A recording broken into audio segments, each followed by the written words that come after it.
Yo, what's going on with y'all? It's your boy NeoXO bringing y'all the Black Clover episode 165 review. I already seen everybody on Twitter, they was messing with it. They really like this episode. We get the fight between Noelle and Vanica. You know, it's really going crazy right now. It's really going crazy. For my anime only watchers, y'all are in for a treat for this whole arc, I'm telling y'all, because so far it's been really good, like for the anime, and like from what I've seen, it's just basically adapting one for one. So I know a lot of people like that. A lot of people like whenever they adapt the manga straight from the source material and don't mess with it. And that's basically what they doing with Black Clover. And I gotta respect that. Now, starting off this episode, first off, starting off this video, make sure y'all subscribe and leave a like. That's the start. But anyway, starting off the episode, like basically we see the Spade Kingdom, you know, soldiers, basically the ones who are loyal to Dante. They're basically patrolling the castle where Dante is, and you know, Dante has his headquarters basically where he resides. So they got them, they pretty much patrolling, and they having casual conversation. They talking about, okay, they got a spy in the Spade Kingdom, and they're like, no way, no one's that stupid. But you know, yeah, the Clover Kingdom is just strong like that, and they're underestimating the Clover Kingdom. They need to not do that. So basically what ends up happening, they brush it off. They're like, nah, nobody's a spy. But then we see a scene with a spy from the Clover Kingdom. A spy from the Clover Kingdom. Now, for the manga readers, you already know who this is. And for the anime only watchers, you are going to love this character when it is finally revealed who he is. I don't really want to spoil it in this video because I like to make these videos for anime onlys and manga readers, so y'all both can enjoy it. But anyways, he's a spy from the Clover Kingdom. His backstory and like basically where he comes from and like his magic type and all that type of stuff is really cool. His personality is really cool. You guys are gonna really love this character, and if you want to know more, just look on my channel. I have some videos where I talk about this character, but they're manga videos, so just keep that in mind.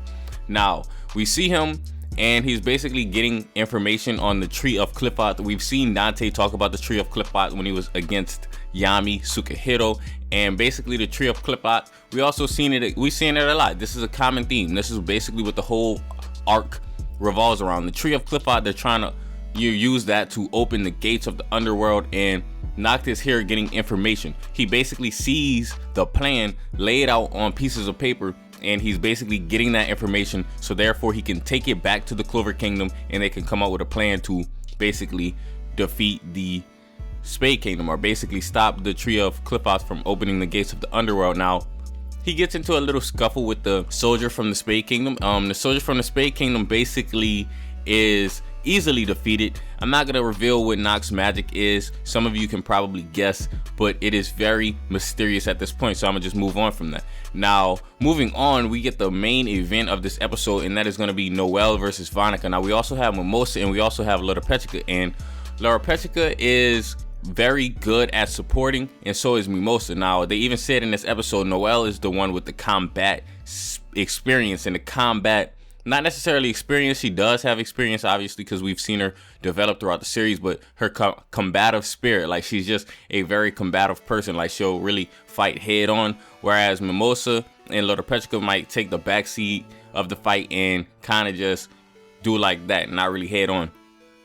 So basically we got Lorapechika really supporting Noelle really hard, and Noelle is really assertive. You know, she's like, all right, I'm not gonna let Vanica just come in here doing whatever she wants. And Noelle saying like, okay, I'm gonna take you down. And basically we see Vanica didn't come alone. She came with her dark disciple. His magic, like tongue magic or something like that. This guy is really creepy, guys. Like, I don't know what y'all think. This dude is just creepy. He was creepy in the manga, and he's just weird. He's a weirdo, and he just licking everything. He licking all over Mimosa. He basically got Mimosa wrapped around his tongue. Like, Mimosa is like just stuck in this man's tongue for like the entire episode. It's kind of creepy, I'm not gonna lie.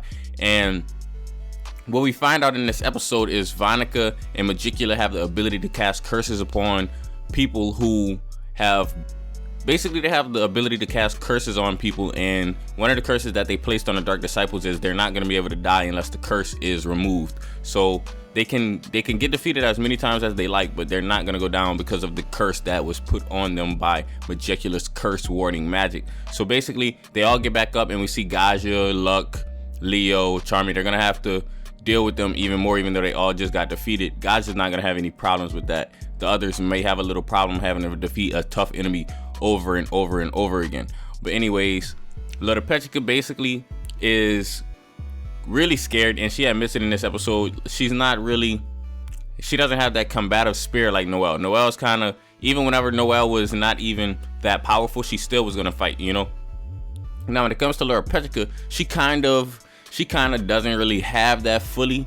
She kind of is scared. I mean, I don't know how to put it lightly. She's scared, all right? So she's basically she's gonna have to overcome that fear of dying, because, you know, at the end of the day, I'm pretty sure nobody wants to die, but at the end of the day, she's the queen of the Heart Kingdom, and the world is just not peace, but they can make it at peace. Hopefully whenever Ozta becomes the Wizard King, that's something he can do. So basically we really get to see the fight between Noelle. Vanica is playing out. They really going they going at it. They throwing hands hard. We got Noelle even going as far as showcasing a brand new mermaid form in this episode. In this mermaid form, basically she gets a speed boost, so she's very fast, and then she's in the water, she's in her natural element, she has a good speed boost, and she's really just going head to head with Vanica, even at one point stabbing Vanica straight through her abdomen and just really going in. Now Little Petrica, in this episode, she finds out about the Tree of Qliphoth and what is going to happen. Basically, we already knew this. They're gonna have a bunch of devils and demons just running the world. 90% of the continent is going to die simply because they cannot compete with these devils. Now, some people would obviously be able to survive, like Julius would be able to survive. Some of the stronger characters like Noelle, Fugelian, those type of people, they would be able to survive. But for the main people who are inhabiting the continent, like the citizens, they're going to die. All right, so most people are going to die, and that's just the way it is. So they have to stop this before it even happens, and that's what Noelle is trying to do. Now, once Noelle makes Vanica use up a lot of her devil powers, Vanica used like 50% or more in this episode, actually. So once Vanica does this, she's going to be leaking out so much power that they're going to try to basically seal her up. So that's whenever Nero comes in, you know. Everybody loves Nero. Leave a like on the video for Nero. Everybody loves Nero. Leave a comment for Nero. But Nero comes in and she tries to seal Vanica with her mana method sealing magic. So she has mana method, you know, she has that now. Good on her. She trained. She is a mage at the arcane stage, and she's built for this. This is the moment of truth. And we also get to see some flashbacks in this episode between Nero, Mimosa, Noelle, Little Petrica, Undine. Undine's like that, like a godmother, honestly, to Little Petrica. Little Petrica needs to get some confidence, and I'm hoping to see where her character development takes Little Petrica in the future, because right now she's very timid to be the queen of the Heart Kingdom. And that's basically all I have for you guys today. So hopefully you guys enjoyed this video, and if you did, go ahead and leave it a thumbs up, comment, and subscribe. As always, it's been your boy NeoXO, and I'm out.